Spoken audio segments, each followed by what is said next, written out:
Well, basically this is what I'm saying here. I'm saying that it has not been a wonderful thing. And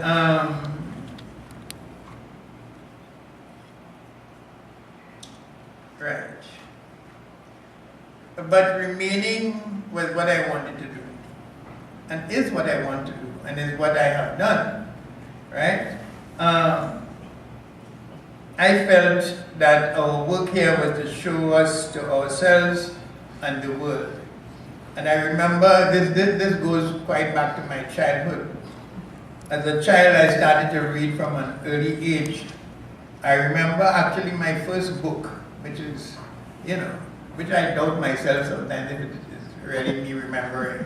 But I do remember the first book with the Mother Goose book, with the fluffy chickens going around the mother and the yellow ducklings making their way to the pond, and the cock somewhere at the margin of the page, right?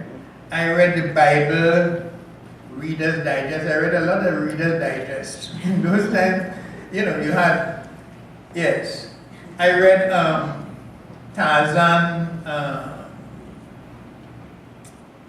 Edgar Rice Burroughs' Tarzan stories, and there was a book that I really loved.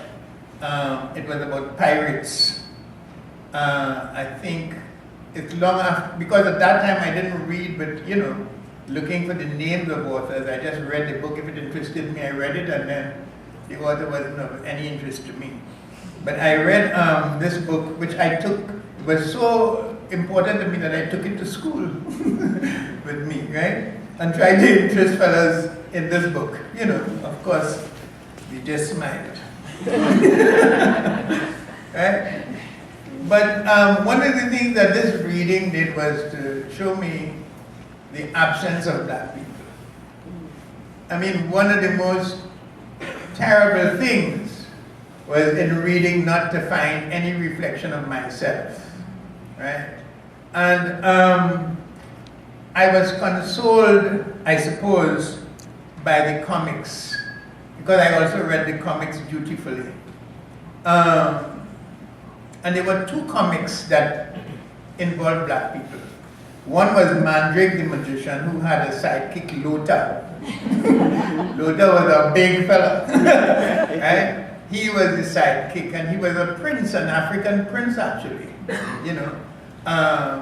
and he was Mandrake's sidekick, but he was the second person, he wasn't the star boy really, but he was close, right? And then there was the Phantom, which I read as well, the Ghost Who Walks. And I used to look at these comics and see all the lovely things that they did. I remember reading about King of the Monkeys, right? And, and once there was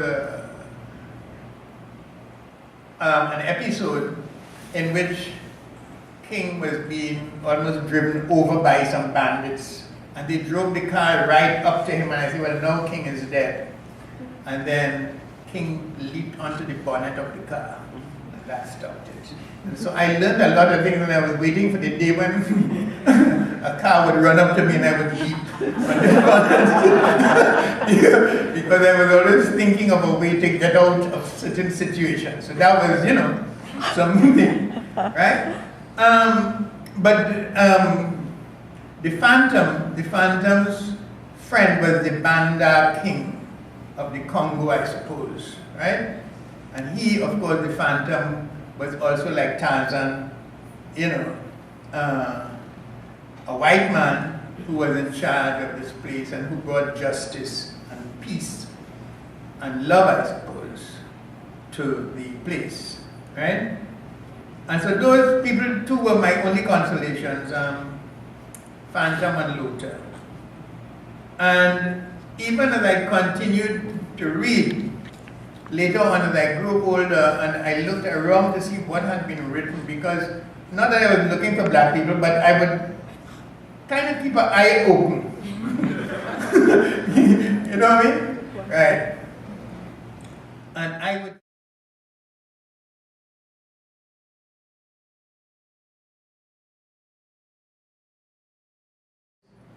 lonely Negro, this forlorn fella in a little corner, like if he had no family, like if he had no, as we would say here sometimes, he had no owner.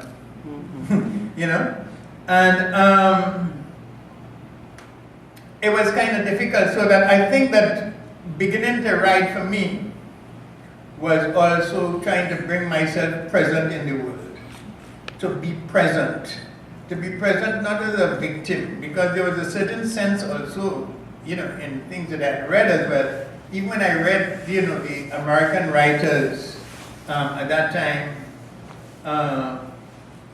Baldwin, Richard Wright, you know, these fellas, these Negroes were not in a nice way either. You know, they seemed to me to be more victims, angry victims, and were not people, at least this is my memory, you know, who live in a way a full life. And I suppose having myself written out that sometimes you have certain themes that you have to address that you don't have time really, or you don't have the space yet to develop the people themselves. And I suppose that one of the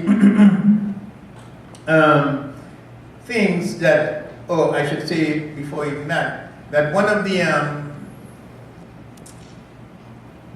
important writers to me at that time was Faulkner, William Faulkner. Because in a kind of way, William Faulkner seemed to me then was the best black writer, or at least the presenting of black people with the most heart and sense of being a person, you know, as people, right? And so I think that for me, one of the important things is to make myself present in the world, and to make people present in the world, as I say, not as victims, but as people. Of course, that had to, you had to be concerned with the themes that you had to deal with, and in a kind of way I've dealt with some of those themes myself, this theme of rebellion, if you want, reparation, if you want, the disappointment, or being disappointed by some of your own, or what you perceive as your own. You know. But more and more, I am seeing that we need to see ourselves. I think that writing for me now is memorializing the people and the place and your time. And in a kind of way, I think that for me now is very important. And if there are any, and I'm sure there are young writers here, I think that quite in addition to the theme that you might want to write about, that the place and the people themselves, you know, and the time in which you live, these are things that you want to leave behind. These are things you want also to see. Right.